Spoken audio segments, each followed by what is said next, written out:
Hello बच्चों, चलिए प्रश्न को पढ़ते हैं। इसमें लिखा निम्नलिखित के नाभिकीय समीकरण लिखिए। तो बच्चों यहाँ पे हमें पहला इस प्रकार से दिया गया है नाभिक, और इसमें से अल्फा क्षय हो रहा है।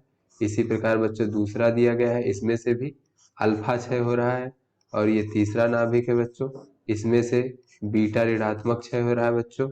और ये हमारा चौथा है, जिसमें से भी बीटा ऋणात्मक हो रहा है बच्चों। पांचवा नाभिक, इसमें से बीटा धनात्मक कण का क्षय हो रहा है। और बच्चों अगला नाभिक, इसमें से भी बीटा धनात्मक कण का क्षय हो रहा है बच्चों। और बच्चों ये अगला नाभिक है, इसमें से भी बच्चों इसमें इलेक्ट्रॉन का अधिग्रहण हो रहा है। तो बच्चों इन सभी के लिए जो है हमें नाभिकीय समीकरण लिखना है। तो चलिए बच्चों सबसे पहले इस प्रश्न की मूल अवधारणा को देख लेते हैं। तो चलिए बच्चों सबसे पहले हम लोग अल्फा कण के क्षय को देख लेते हैं बच्चों। तो अल्फा क्षय क्या होता है? तो बच्चों सबसे पहले हम देखते हैं कि अल्फा कण होता क्या है। तो बच्चों 2He4 ये हमारा अल्फा कण होता है बच्चों। तो अल्फा कण के क्षय से यहाँ देख लेते हैं क्या होता है। अल्फा कण के क्षय से परमाणु क्रमांक, जो बच्चों नाभिक का परमाणु क्रमांक होता है। तो बच्चों कोई भी नाभिक इस प्रकार से है XZA। तो बच्चों ये जो Z होता है इसमें, ये परमाणु क्रमांक को दर्शाता है, परमाणु क्रमांक को दर्शाता है बच्चों। और जो A होता है ये हमारा द्रव्यमान संख्या को दर्शाता है, द्रव्यमान संख्या। तो बच्चों अगर अल्फा कण का क्षय हो रहा है तो परमाणु क्रमांक में 2 की तथा द्रव्यमान संख्या में 4 की कमी होती है बच्चों, अगर हमारा अल्फा कण का क्षय हो रहा है तो। अगला देख लेते हैं बच्चों।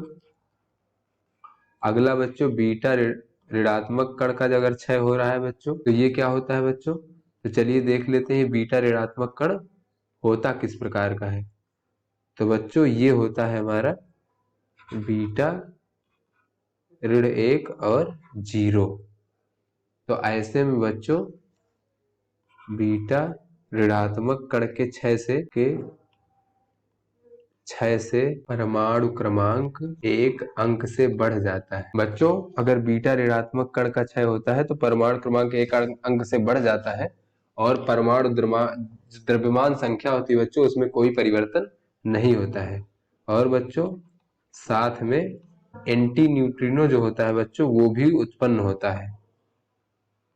बीटा ऋणात्मक कण के क्षय के साथ में बच्चों द्रव्यमान जो संवेग होता है बच्चों उसको संरक्षित करने के लिए एंटी न्यूट्रिनो जो कण होता है बच्चों वो भी उत्पन्न होता है।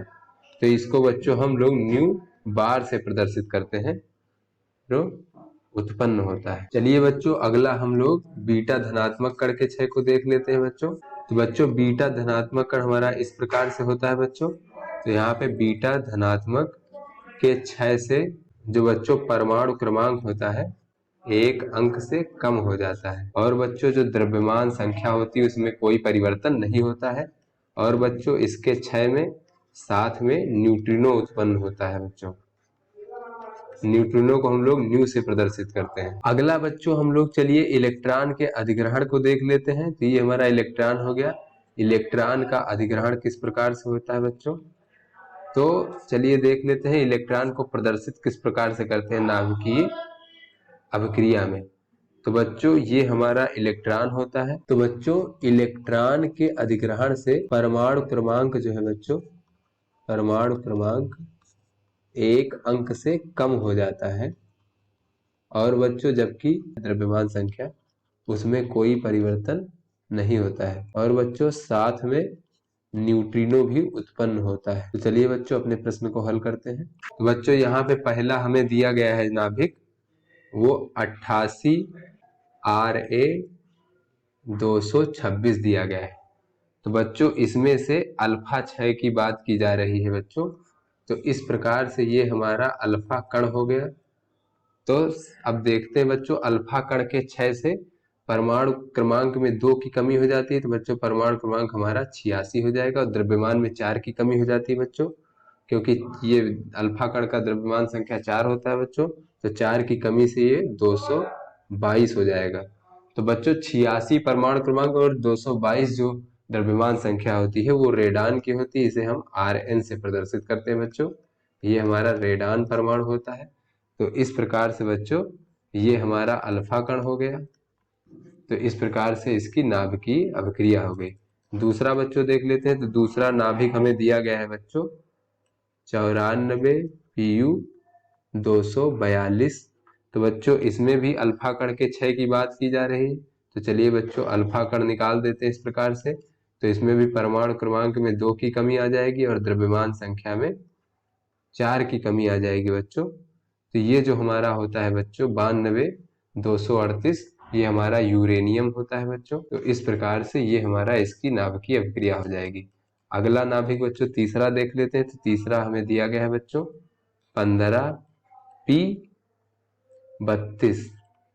तो बच्चों इसमें से बीटा ऋणात्मक कण के निकलने की बात की जा रही है बच्चों। तो ये हमारा बीटा ऋणात्मक कण इस प्रकार से प्रदर्शित करते हैं और इसमें साथ में एंटी न्यूट्रिनो भी बच्चों निकलता है। ये हमारा एंटी न्यूट्रिनो हो गया और ये बीटा कण हो गया बच्चों, बीटा ऋणात्मक कण। तो बच्चों जैसा कि हमने मूल अवधारणा में देखा, बीटा ऋणात्मक कण निकलने पर जो परमाणु क्रमांक है वो 1 अंक से बढ़ जाता है। तो बच्चों ये 15 से 16 हो जाएगा हमारा, और द्रव्यमान संख्या में कोई परिवर्तन नहीं होता है। तो बच्चों 16 परमाणु क्रमांक सल्फर का होता है। तो ये हमारा बच्चों सल्फर हो गया, और ये हमारा बीटा ऋणात्मक कण, और ये हमारा एंटी न्यूट्रिनो।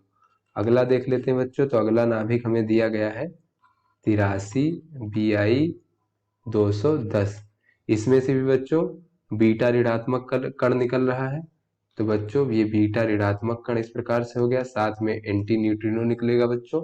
तो इसमें भी परमाणु क्रमांक 1 अंक से बढ़ जाएगा और द्रव्यमान संख्या में कोई परिवर्तन नहीं होगा। तो बच्चों जो 84 होता है वो पोलोनियम का होता है, इसे पीओ से प्रदर्शित करते हैं बच्चों। ये हमारा पोलोनियम हो गया, 84 परमाणु क्रमांक पोलोनियम का होता है। चलिए बच्चों अगला नाभिक देख लेते हैं। तो अगला नाभिक हमें दिया गया था बच्चों 6C11। तो बच्चों इसमें से जो है बीटा धनात्मक कण के क्षय की बात की जा रही थी। तो बच्चों बीटा धनात्मक कण हमारा इस प्रकार से प्रदर्शित होता है और इसमें साथ में न्यूट्रिनो निकलता है बच्चों। तो इसमें जो है परमाणु क्रमांक में 1 की कमी हो जाएगी, तो ये हमारा 5 हो जाएगा, और परमाणु द्रव्यमान जो द्रव्यमान संख्या उसमें कोई परिवर्तन नहीं होगा। तो बच्चों 5 जो परमाणु क्रमांक होता है वो हमारा बोरान का होता है बच्चों, इस प्रकार से। तो ये हमारा बोरान में परिवर्तित हो जाएगा।